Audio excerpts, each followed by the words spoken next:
څنګه په مطالعه روږدي شو. ژباړه متوکل. ځینې کسان له دې څخه سر ټکوي چې مطالعه نشم کولی، یا مې کتاب خسته کوي او یا هم لیوالتیا نه لرم.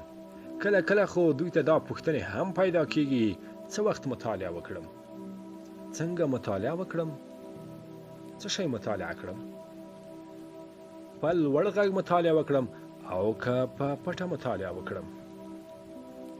دا پوښتنې د دې لامل ګرځي چې نور مو هم له مطالعې څخه لرې کوي.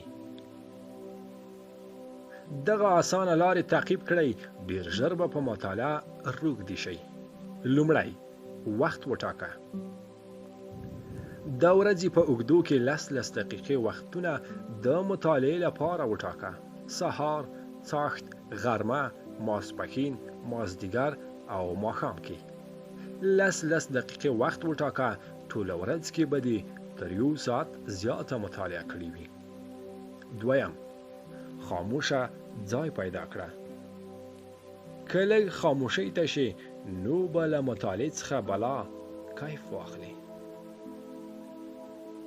دریم، د ټلویزیون او انټرنیټ وخت دې مطالعې ته ورکړه.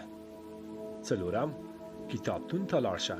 هلته چې نور خلک وویني نو ستا به هم پر مطالعه شوق راشي. پنځم، شروع د خپل مسلک په مطالعه وکړه. که اداري کارکوونکی نو د وخت ارزښت، اداري مهارتونه او ورته کتابونه په مطالعه شروع وکړه. شپږم، له مطالعه کوونکو ملګرو سره اړیکه ډیره کړه. هغوی خامخا پر تا اغیز کوي. اووم، د ځان سره کتاب ولره. په ورځ کې خامخا داسې وخت راځي چې موږ یو ځای انتظار کوو. نو که کتاب در سره وي د مطالعې څخه به خوند واخلي او د انتظار شیبې به دې هم لنډې شي. اتم، د مطالعې اړوند وغږیږه. څه چې دې مطالعه کړي دي د هغه اړوند خلکو ته معلومات ورکړه. له مطالعې سره به نور هم عادت شي. نهم، یادښت واخله.